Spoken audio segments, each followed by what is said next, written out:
A very good Monday morning to all of you. I'm Alex Witt here at MSNBC World Headquarters in New York. As we come on the air, some new urgency around threats of violence toward federal law enforcement after the FBI search of Donald Trump's Mar-a-Lago home. Two senior law enforcement officials tell NBC News the FBI and Department of Homeland Security have issued a joint intelligence bulletin warning of a spike in threats since the search. Sent out of an abundance of caution, it calls on authorities to be vigilant and to be aware of issues surrounding domestic violence extremists.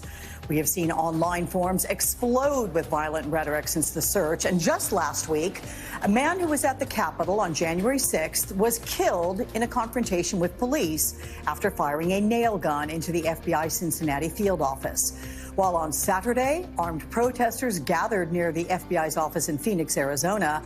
And in the last 24 hours, just checking the ex-president's Truth Social account, he is still releasing statements criticizing the FBI and Justice Department, just as his explanations for why he even had classified documents at Mar-a-Lago keep shifting.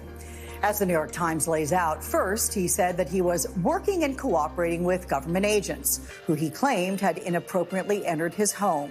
Then, when the government revealed that the FBI had recovered nearly a dozen sets of documents that were marked classified, he suggested the agents had planted evidence. Finally, his aides claimed he had a standing order to declassify documents that left the Oval Office for his residence, and that some of the material was protected by attorney-client and executive privilege. The evolving arguments are exposing fissures in his own party. While some Republicans are calling to defund the FBI, others are trying to turn down the heat against the FBI, but calling on more transparency from the Attorney General. So we are starting this hour with fallout from the former president's handling of classified documents, as well as the FBI search of Mar-a-Lago. Joining me now, NBC's Ken Delanian, Betsy Woodruff-Swan, national correspondent for Politico, Joyce Vance, a former U.S. attorney, and Michael Steele, former RNC chairman. All three are also MSNBC contributors of those. So welcome to all. Ken, with you first here. As we consider this incident in Ohio last week, and then the armed protest that was outside of the Phoenix FBI office, that happened this weekend. What more can you tell us about that bulletin warning of a spike in threats to federal law enforcement officials? Good morning, Alex. It's important to understand that we're not just talking about ranting on social media here. This bulletin describes specific, credible threats to federal agents, and it reflects the reporting that we did here last week, where private firms were telling us that they were seeing the exact same thing on in the darker corners of social media, an absolute spike since the search at Mar-a-Lago in specific, credible, detailed threats to FBI personnel and FBI facilities. And this joint intelligence bulletin we're reporting on even says that in some cases, people posting threats are also posting names, identifying information, names of facilities, very specific, the kind of threats that you would call the police if you heard about, not just people saying angry things on social media.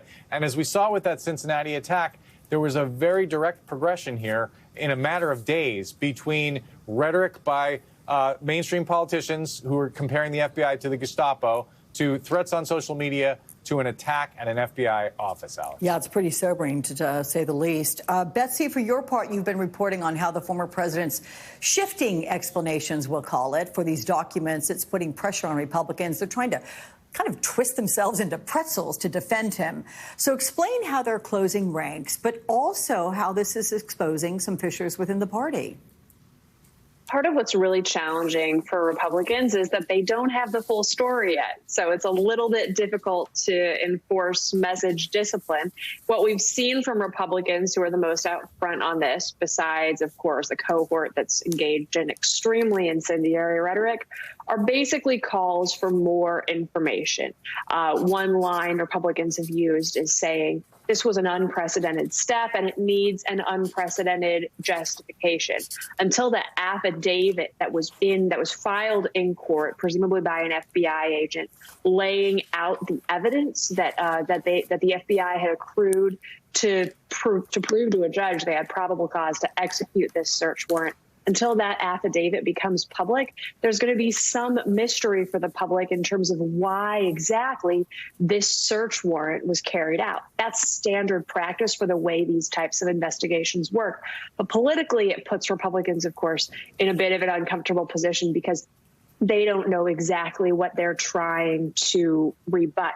And when it comes to the position Republicans are in at this moment, one thing that I would just add from this joint intelligence bulletin, which you mentioned, is that it specifically says that the FBI and DHS believe the threat environment will become more intense. It will become escalated as if there's further law enforcement activity related to the Mar-a-Lago search warrant. In other words, as the DOJ takes more steps, perhaps engages in more actions connected to people near and close to the former president, FBI and DHS are going to be on an even higher level of alert about the possibility of spiraling violence. What's so interesting is the word unprecedented that you use, that Republicans are using to describe this, and yet they fail to ever use the word unprecedented when it is applied to describing the kind of president that Donald Trump was. So, Michael Steele, you have now a favorite weapon of the right that has been hitting the left for calls to defund the police. Somewhat unprecedented as well, considering where it's coming from. You have far-right lawmakers calling for the FBI to be actually defunded. So here is how two current outgoing Republican governors are pushing back on those calls within the GOP. Well, the GOP is going to be the party of supporting law enforcement. Law enforcement includes the FBI. We need to pull back on casting judgment on them. It's absurd, and it's dangerous because we saw the one incident already, but there are threats all over the place, and losing faith in our federal law enforcement officers and our justice system and is a really serious problem. Which begs this question of you, Michael. How did the GOP go from the party that paints itself as one of law and order to some Republicans calling to defund the FBI? They followed Trump. It's a direct bread trail. I mean, there's no other question about it. They've abandoned all pretense that they give a damn about the blue. It's just, if it seems to hurt Trump, then they're going to defend against it as hard as they can. So with all due respect to my governor friends who are leaving and said the correct thing, we're past this at this point. We now own defund the FBI. So all of this hot rhetoric about the left and defund the police, just stow it, because you don't really believe it. You don't really care enough about the blue, given your response to the police officers on Capitol Hill who were killed and injured during the insurrection that was stimulated by the president and defended by these very same Republican politicians on Capitol Hill. So this is the new space. They own it. Any damage, injury, or harm caused by citizens against the FBI property or individuals rests at the feet of Republican leaders who have not stood up to stop it, who've not stood up to speak against it. And so, you own it.